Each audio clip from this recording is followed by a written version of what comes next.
बिस्मिल्लाहिर्रहमानिर्रहीम। अस्सलाम वालेकुम my dear students. Last lecture में हम लोगों ने देखा था कि जॉइंट स्टॉक कंपनी को किस तरह से फॉर्म किया जाता है और जॉइंट स्टॉक कंपनी के लिए जो कैपिटल होता है वो किस तरह से हम लोग रेज करते हैं। आज के लेक्चर में हम लोग देखेंगे different types of joint stock company के जो capital, different types of capital of joint stock company, और साथ में उनकी हम लोग जर्नल में एंट्रीज किस तरह से पास करते हैं, उनका अकाउंटिंग ट्रीटमेंट क्या होता है। तो पहले सबसे देखते हैं, हम लोगों ने लास्ट लेक्चर में एक टाइप देखी थी कैपिटल की, authorised capital.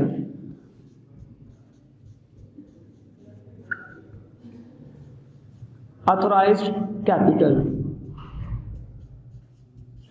My dear students, authorised capital वो कैपिटल होता है जिस कैपिटल के साथ एक कंपनी रजिस्टर्ड होती है। ये एक लिमिट सेट कर दी जाती है कि ये कंपनी पूरी लाइफ में इतना कैपिटल इशू कर सकती है।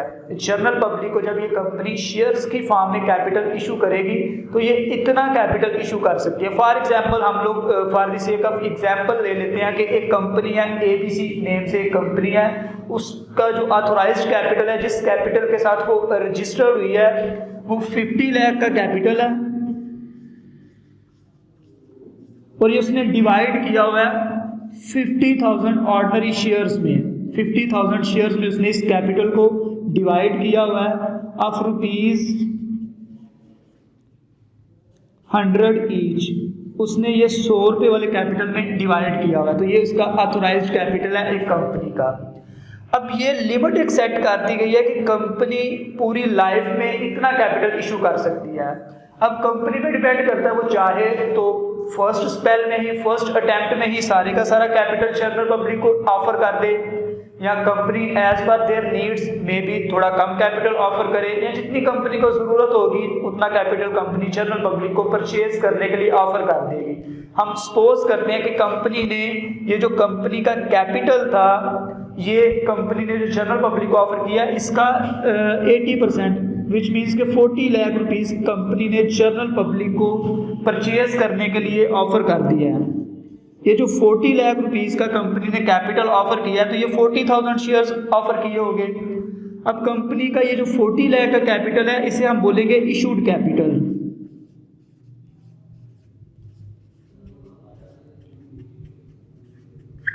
इसे बोलते हैं इशूड कैपिटल कि ये जनरल पब्लिक को कंपनी ने ऑफर कर दिया। My dear students, authorised capital जब कंपनी रजिस्टर्ड होती है उसकी भी कोई जर्नल एंट्री नहीं की जा रही होती, और जब कंपनी कैपिटल इशू करती है, इशू मीन जब कंपनी जनरल पब्लिक को कैपिटल ऑफर करती है उस टाइम भी कोई जर्नल एंट्री नहीं की जा रही होती।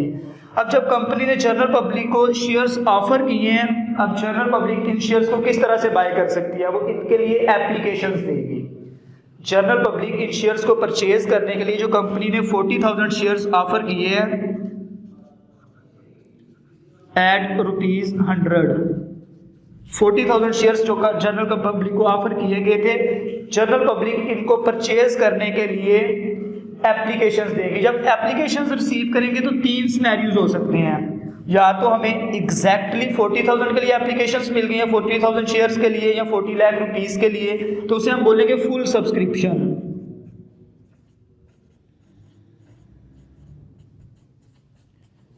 पहला केस ये हो सकता है कि जो हमें एप्लीकेशंस मिली हैं वो हमें 40 लाख के कैपिटल या 40,000 शेयर्स के लिए एप्लीकेशंस मिल गई हैं। एप्लीकेशंस जो मिली हैं हमें वो 40,000 शेयर्स के लिए मिली हैं। जो दूसरा केस हो सकता है वो ये हो सकता है कि हमें जो एप्लीकेशंस मिली हैं वो 30,000 शेयर्स के लिए मिली हैं। ये 40,000 से कम कोई भी वैल्यू आ सकती है, जिसे हम लोग अंडर सब्सक्रिप्शन कहते हैं। इसे हम अंडर सब्सक्रिप्शन बोलेंगे। और जो थर्ड केस आ सकता है उसमें ये हो सकता है कि हमें जो एप्लीकेशंस मिली हैं वो हमें 50,000 शेयर्स के लिए मिल गई हैं, यानी कि हमें जो एप्लीकेशंस रिसीव हो रही हैं वो 40,000 हमने ऑफर किया था, उससे ज़्यादा एप्लीकेशंस मिल गई हैं। 40,000 शेयर्स जनरल पब्लिक को ऑफर किया गया था, हमें 50,000 शेयर्स के लिए एप्लीकेशंस मिल गई हैं, तो इसे हम बोलेंगे ओवर सब्सक्रिप्शन।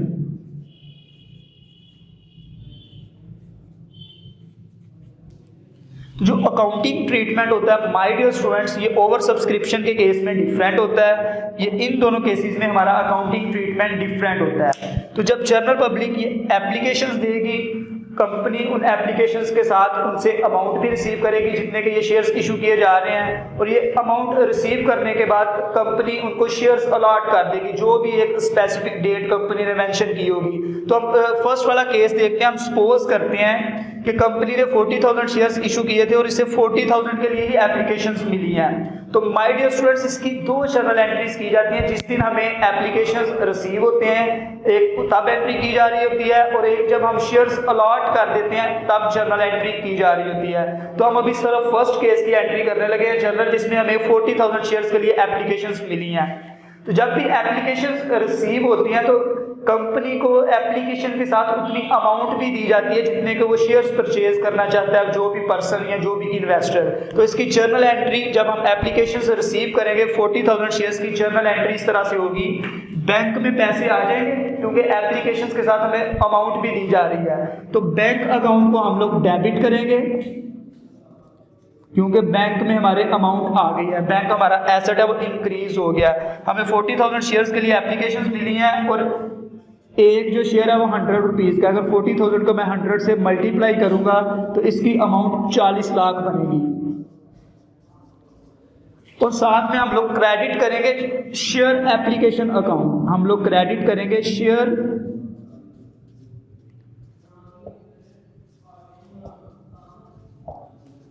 एप्लीकेशन अकाउंट को क्रेडिट कर दिया जाएगा। ये हमारी लायबिलिटी है, हमने इन लोगों से पैसे ले लिए हैं, अब हमारी लायबिलिटी है कि हमने इनको शेयर्स अलॉट करने हैं। तो 40 लाख रुपीस से ये भी क्रेडिट कर दिए जाएंगे। और इसकी नरेशन में हम लोग लिखेंगे being application for 40,000 shares received from general public.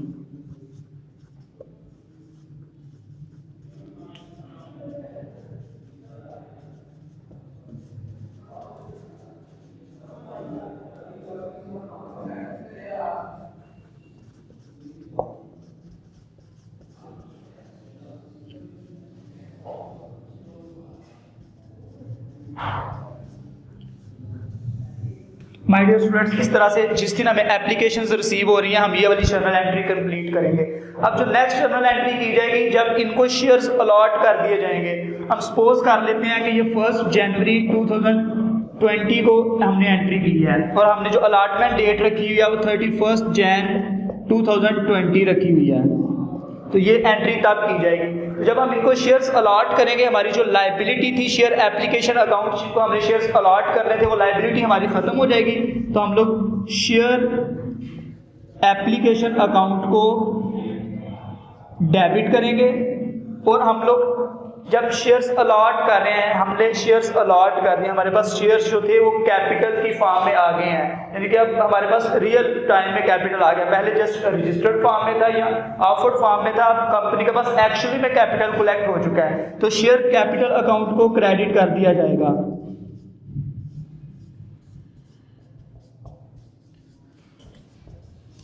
और ये हम लोग शेयर कैपिटल अकाउंट को माय डियर स्टूडेंट्स हमेशा हम लोग फेस वैल्यू से करते हैं और हमने 40 लाख के शेयर्स अलॉट कर दिए हैं। तो यहाँ पर हम लोग 40 लाख से ये जर्नल एंट्री भी पास कर देंगे।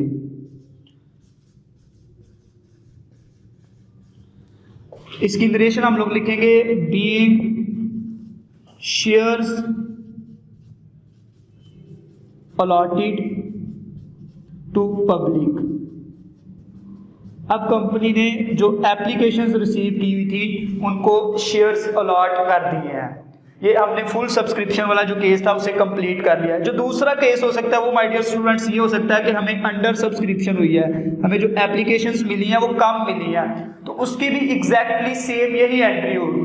अगर हम भले हम लोग बेचना चाहते हैं, सेल करना चाहते थे 40,000 शेयर्स, लेकिन लोग सिर्फ 30,000 शेयर्स खरीदने के लिए आए हैं, 30,000 लोगों ने हमारे कैपिटल को सब्सक्राइब किया है। तो ये एंट्री सिर्फ हम 30,000 शेयर्स को 100 से मल्टीप्लाई करेंगे, यहाँ पर ये 30 लाख से ये वाली इसी तरह से एंट्री कर दी जाएगी। जो रियल प्रॉब्लम आ सकती है, ये रियल इशू आता है कि जो डिफरेंट सिनेरियो बनता है वो ओवर सब्सक्रिप्शन के केस में बनता है। तो हम लोग ओवर सब्सक्रिप्शन के केस से ये एंट्री करने की कोशिश करते हैं। My dear students, over subscription का केस जो हमने देखा था उसमें ये था कि हमें जो एप्लीकेशंस मिली थी वो 50,000 शेयर्स के लिए रिसीव हो गई थी। तो हम लोग ओवर सब्सक्रिप्शन के केस के साथ ये वाला क्वेश्चन सॉल्व करने की कोशिश करते हैं। तो अब यूँ समझिए कि हमें जो एप्लीकेशंस मिल रही हैं वो 50,000 शेयर्स के लिए मिल रही हैं। तो जब एप्लीकेशंस मिलेगी 50,000 शेयर्स के लिए तो साथ में 50,000 शेयर्स की अमाउंट भी मिलेगी। तो हमारे जो बैंक में पैसे आएंगे वो 50,000 शेयर्स के हिसाब से आ जाएंगे। तो अब जो हमारे पास पैसे इकट्ठे हो रहे हैं टोटल हमारे अकाउंट में, दैट इज 50 लाख रुपीज।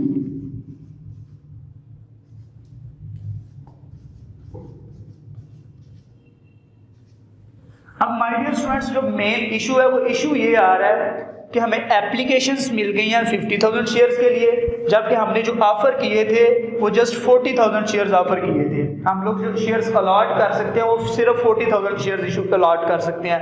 तो जो हमें एक्सीडिंग 10,000 एप्लीकेशन ज़्यादा मिली हुई हैं उनका क्या करना है? तो हम करेंगे ये कि हमें जो एप्लीकेशंस मिली हैं 50,000 शेयर्स के लिए, उनमें से 40,000 को तो हम लोग शेयर्स अलॉट कर देंगे क्योंकि हमारी लिमिट ही 40,000 है। इससे ज़्यादा हम अलॉट नहीं कर सकते, इससे कम तो किए जा सकते हैं, ज़्यादा शेयर्स अलॉट नहीं किए जा सकते।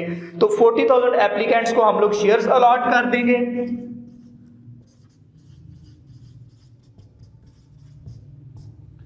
ये आ जाएगा 40 lakh rupees.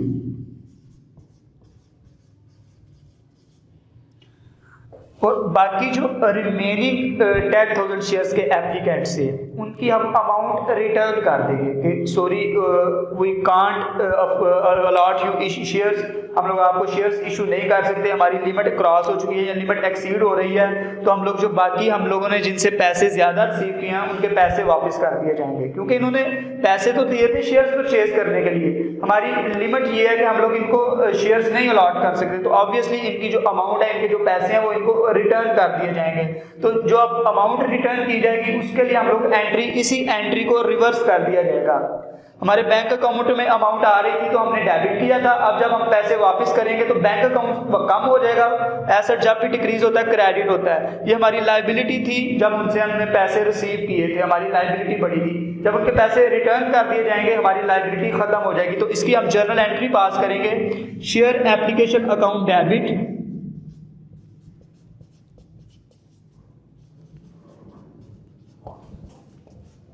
Share application account को डेबिट कर दिया जाएगा और बैंक अकाउंट को क्रेडिट कर दिया जाएगा।